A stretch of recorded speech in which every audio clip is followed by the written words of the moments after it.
other last thing from the NBA that I am starting to find very interesting, we'll get back to your calls, 888-808-1019, is that Steve Kerr, Erik Spoelstra, and Josh Hart, let's go back to Josh, all have made points in the last 72 hours about how the NBA regular season is too long, how guys are getting hurt at a greater pace because of the pace of game, because the sport is far different than it used to be, something we talked about months ago in regards to maintenance days and Michael Jordan. I was very passionate about how it is a different sport.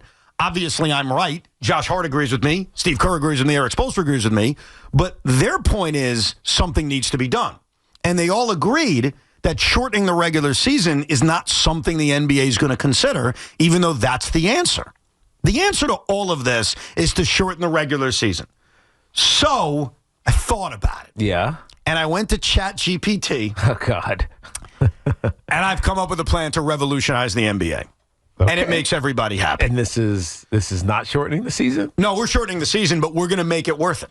Because the reason that the owners and the commissioner and subsequently the players wouldn't want that is they're losing money. Of course. So you got to make a deal in which you can shorten the regular season but add more money to the pot. And so here's what me and ChatGPT came up with. 48-day regular season, 48-game regular season. We're basically cutting it in half. 48? 48 games, that's it. That's all we need.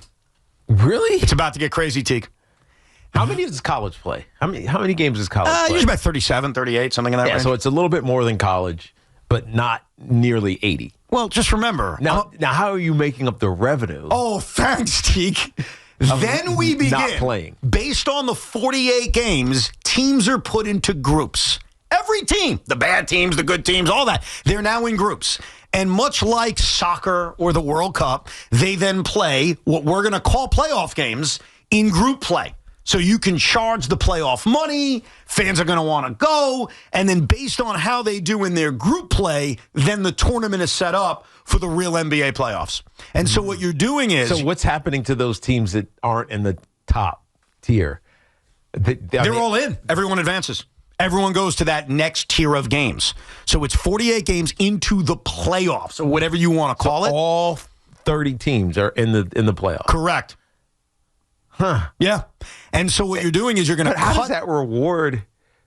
You're not rewarding the teams that are the best during that 48-game season. You're placing them in better groups, and then in group play, that's where the playoffs are going to be determined. But because this is like the playoffs after 48 games, the bad teams can charge higher prices. It's the playoffs. You can even make new TV deals in which you're going to want these group play games. These are big games. And so you cut down on the amount of regular season games. You add more playoff games, or what you want to call playoff games, to the pot.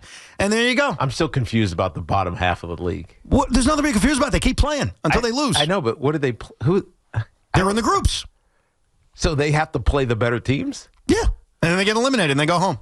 And they go count their lottery odds. Again, I don't think there's any incentive to the regular season. No. Is there an incentive to the regular season now in which guys are pulling hamstrings every 30 seconds? Yeah, I think there still is. No, there isn't. What the hell's what's the incentive? Trying to get 1 through 6, avoid the play-in, yeah. Really? We're also over-exaggerating the amount of pulled hamstrings. That's why there's so much load management now. That's not true, by the way. Okay. What do you mean? What's not true? We're not over-exaggerating it. Guys are getting hurt at a higher pace. This is true. This is true. So don't deny if you don't agree with the solution, I get it. It's extreme and it's confusing. Totally get that. I don't think that's why people are pulling hamstrings at a higher rate. Well, that's what Steve Kerr, Josh Hart, and Erik Spoelstra are saying. They're telling you that the amount of games being played at the pace they're playing it is causing more injuries. And trainers are also agreeing with them. The problem is the league won't cut down the regular season. Here's the thought. Because of the revenue hit that it would cause. Exactly. So that's why I came to the table with an idea where hopefully the revenue doesn't take as big of a hit while cutting down on the regular season. Then maybe cut down on all the FIBA work over the summer and every national team this and all of that. It's because these guys don't stop playing year-round for year after year after year. That's why the injuries happen. You're getting paid to play in the team. Worry about those games. I think that while that is something that should be cut down, you definitively, like you're a doctor, telling us why there are injuries, that's not the reason, though. They're still playing a great amount of basketball in a short, condensed period of time during the regular season. And again, they're doing it at a very high pace, a pace we haven't seen in a very long time. So meaning in-game pace. In-game pace. So we have to identify the problem. I may not like my solution. That's fine. Like one of the solutions that has been brought up, which I do not like, was Adam Silver's idea of cutting down the minutes in a regular season game from 12 minutes to 10. I don't like that. Yeah. It'd feel really short. It would feel like a different sport. Yeah. And so changing the regular season or changing the format of the postseason, to me, is the way to go more than it is changing the fundamental nature of the game. I like your idea. I think it needs refining because I'm still somewhat confused on how the tiering works out and how the group stage would work out. But it is interesting in that regard. It's almost like you create a regular season every year, and then you have a premier top team, and then there's like and this is soccer, me talking now. Right. And then there's like a lower tier, and if you don't make it out of that top tier, then you're in the lower tier. But you have to also have a way to get back into the top tier. That's how I would think about it. So if you dominate and finish at the top of that second tier, then you get elevated for the playoffs. If you suck in that top tier, then you get demoted for the playoffs. Well, the format I have is you play your 48 games, you go into these groups that are created, and then every team is guaranteed at least 6 more games. And if they do well, they can advance to the next tier. If they don't, then it ends at 54, which, yes, is a big loss for the crappy teams going from 82 games to 54 games, but you're adding more games for other teams in which there are more ramifications on the line. And the assumption is that those 6 games that have more value to it with your season on the line would bring more revenue back. Yeah, but maybe the ticket prices are higher and the TV deal redeems that by giving you more money. Because it's urgent. Yes. It's urgent. If you haven't done well and you're in that second tier, and you have to win these games. All I would say is, while this isn't the best That's kind idea, of interesting. Thank you, Tiki. It is kind of, now that I think about it. Thank you very much. I had to get my head around it. Well, it's confusing, but I think what we confusing. all need to do, whether it's Sean, Tommy, or anyone in the audience, and I'm not saying the answer has to be made today, is instead of denying the problem exists, which Sean tried to do. I mean, I still think I'm right. Okay, they disagree with you. If you don't trust me, listen to Steve Kerr, listen to Erik Spoelstra, and listen to Josh Hart, one of the few players with the guts to talk about it. All right, maybe Josh Hart should be okay with playing less minutes, and we actually roll all 12 guys off the bench in the league. Okay. This is irrelevant to the discussion. I'm just so sick of soft players. It's I'm not sick of soft. it. It's a different game. You sound like Jordan now. It's not a different game. There's more diagnosed injuries now because nobody was reporting crap back in the 90s. That's why the numbers are inflated. The game is played differently. It's way faster pace, Sean. Of course I mean, it is. wake up and watch. Did you watch the Knicks Yeah, they and the fly up and Heat down the on court. Friday So compared to play. 30 years ago Sorry. when they literally Sorry, like you were paid like to play. mummies on the Sorry. court? Nope. Then you're going to get less money. You But- paid to play 82 games. I'm sick of this crap. Don't play year round. But you're also, I think what Evan is, and I think even Hart and Spo and Kerr are saying is that you also want to draw a lot more excitement to your regular season. That's why they've created an NBA Cup. That's why they've created a play-in tournament. That's what. So you're trying to maximize the excitement for your regular season, like the NFL does. And that's all I'm trying to do. I'm identifying that there's a problem.